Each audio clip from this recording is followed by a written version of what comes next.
Hello everyone, welcome back to my channel that is English field. और आज का जो वीडियो है वो इम्पॉर्टेंट है, डेली टेस्ट सीरीज से रिलेटेड है। आपको पता है गैल्सवर्दी की प्रिपरेशन हम यहाँ पे कर रहे हैं। गैल्सवर्दी से रिलेटेड जितने भी प्लेस हैं उनकी थीम्स वगैरह, उनकी समरी। और अब जो है हमने टेस्ट सीरीज स्टार्ट की है, तो डेली आप यहाँ पे अपना टेस्ट दे सकते हो and you can evaluate your self that how is your preparation going. So you should register your answers also. Let's see what are these questions today we have in our video.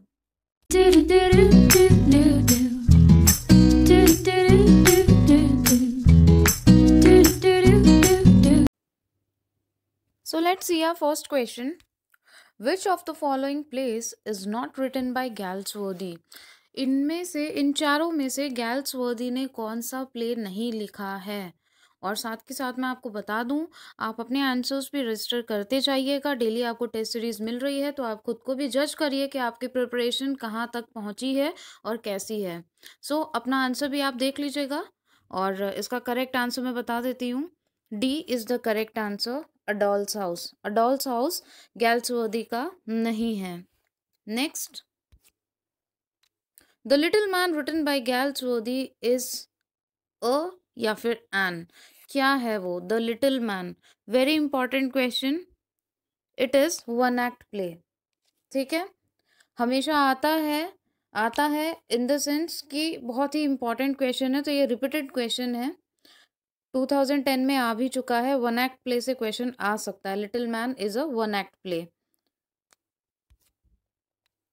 Which work of Galsworthy earned him Nobel Prize for Literature?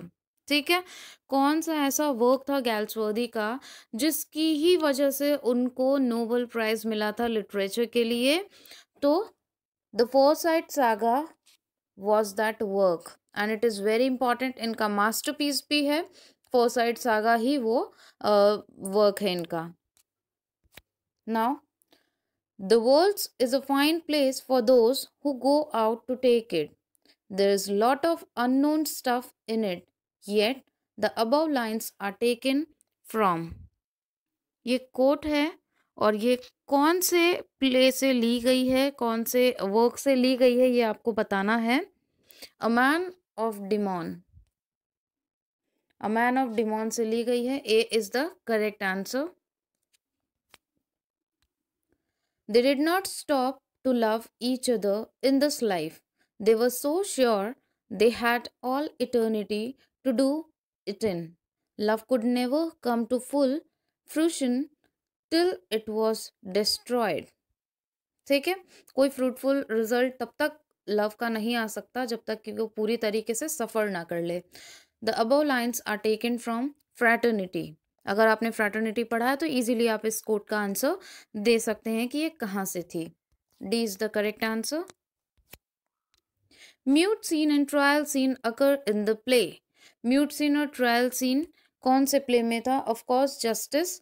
और ये बहुत ही important question है। Justice से related सारी चीज़ें मैंने upload कर दी है। Important question, summary, characters, theme, each and everything.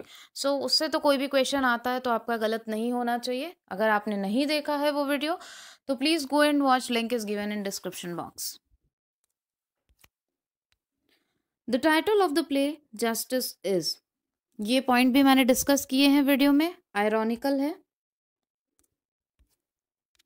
Justice shows the problem of, justice किसकी प्रॉब्लम को शो करता है? English legal system. जी हाँ, इंग्लिश लीगल सिस्टम मीन्स जब फाइल्डर को इसमें सफ़र करना पड़ता है। Falder is a very important character. He suffered confinement in this character, sorry in this play. तो इंग्लिश लीगल सिस्टम से रिलेटेड है कि जो ये लीगल सिस्टम है, it is a kind of satire on English legal system कि किसी के साथ में जस्टिस नहीं होती है। जो इनोसेंट होता है उसको तो जाना पड़ता है जेल, और जो कल्प्रिट होता है वो घूमता है बाहर, मींस फ्री। तो जस्टिस का मतलब होता है कि न्याय होना चाहिए, लेकिन ये जो इंग्लिश लीगल सिस्टम था इंग्लैंड में, उसमें न्याय नहीं हो रहा था। उसी को इन्होंने अपने वर्क में उतारा है। Galsworthy's famous play The Silver Box deal with, ठीक है, the inequality of justice. Silver Box में क्या बताया गया, इनइक्वालिटी ऑफ जस्टिस, कहीं पे न्याय है कहीं पे अन्याय है, तो वो कैसे है, मीन्स पुअर के साथ में कैसे ट्रीट किया जाता है और जो रिच होता है उसके साथ में कैसे ट्रीट किया जाता है। आपको पता है गैल्सवर्दी जो है वो प्रॉब्लम प्लेस से रिलेटेड हैं, ठीक है, तो वो उनमें सारी यही चीज़ें मिलेगी आपको। और जो इसकी थीम है, जितने भी इनके वर्क है इंपॉर्टेंट वर्क्स, उनकी जो थीम्स है उसका एक सेपरेट वीडियो है, तो उसको आप ज़रूर देख लीजिएगा। It would be very beneficial for you in your preparation. Now, who is Harold Clevo in Galsworthy's Justice? अगर आपने अच्छे से प्लेस प्रिपेयर किए हैं तो आपको पता होगा कि हैरोल्ड क्लीवर कौन थे और कौन से प्ले में आए थे, क्योंकि इतना मैं बता दूं कि बहुत ज़रूरी है आपको कैरेक्टर्स को प्रिपेयर करना। अगर आप कैरेक्टर्स को प्रिपेयर नहीं करते हो तो आपके लिए प्रॉब्लम खड़ी हो सकती है, क्योंकि ये ज़रूरी नहीं है कि कैरेक्टर में भी किस तरीके से पूछ लिया जाए, ट्विस्ट टर्न करके क्वेश्चंस आते हैं। तो आपको कैरेक्टर्स, जितने भी इंपॉर्टेंट प्लेज हैं उनके वर्क हैं, उनके कैरेक्टर ज़रूर आप नोट कर लीजिएगा, बशर्ते आपको पूरी समरी ना पता हो, लेकिन कैरेक्टर की नॉलेज होना ज़रूरी है। So government counsel, Harold Cleaver is government council.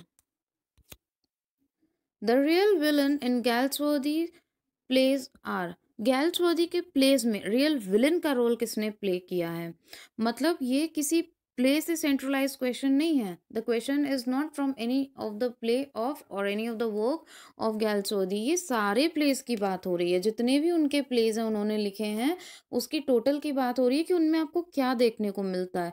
गैल्सवर्दी अपना विलन किसको मानते हैं, उनके वर्क में क्या दिखता है, तो वो सोशल इविल्स है, ठीक है, सोशल से रिलेटेड है, तो सोशल इविल्स उसमें दिखाई देते हैं और वही विलेन का रोल प्ले करते हैं। Now which play made a great sensation specially parliamentary and official circles according to Galsworthy, ठीक है, तो उनका कौन सा प्ले था गैल्सवर्दी का जिसने बहुत ज़्यादा एक सेंसेशन फैला दिया था, बहुत ज़्यादा फेमस हो गया था उनका प्ले। और पार्लियामेंट्री, देखिए क्वेश्चन को हमेशा ध्यान से आप रीड करिएगा, पार्लियामेंट्री एंड ऑफिशियल सर्कल्स, तो कौन सा ऐसा प्ले था, आपको पता है इंग्लैंड के जो प्राइम मिनिस्टर थे वो भी इस प्ले को थिएटर में देखने के लिए गए थे, ठीक है, तो justice is the correct answer, justice को ही देखने के लिए वो गए थे, इसीलिए इसमें आया है official circles according to Galsworthy. Now which play is a study in racial pride and social convention, what is the correct answer, आप भी अपना आंसर जरूर रजिस्टर करिएगा। Loyalties is the correct answer. In which novel does Galsworthy illustrate the breaking down of inhibitions and barriers as the result of the war? As a result of the war. So, what is the correct answer? Saints Progress. A is the correct answer for this question. Our last question for today. Welwyn is an artist in the play. अब देखिए फिर से character से आया है, तो वेलविन अगर आपको पता है तब आप प्ले बता पाओगे, प्ले पता है तब आप वेलविन का आंसर दे पाओगे। So the correct answer is C, the pigeon.